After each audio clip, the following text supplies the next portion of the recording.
This is the mast cell activation screener that I run through with a lot of my patients.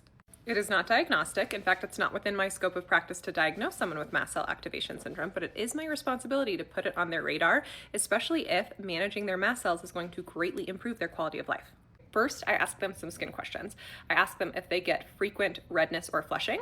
I ask them how often they get hives, especially hives from an unknown origin. I ask that they scratch their forearm, and then I look at their forearm a couple minutes later to see if it has turned red or has raised off the skin. And I ask if they get swelling of their eyes or their lips.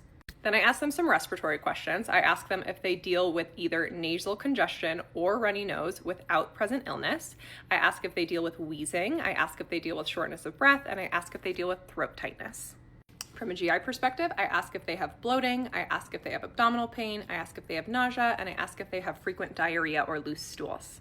Then from more of an autonomic and cardiovascular perspective, I ask if they deal with heart palpitations, I ask if they deal with brain fog, I ask if they deal with chronic migraines or headaches, I ask if they get lightheaded or dizzy often, and I ask how well they can regulate temperature.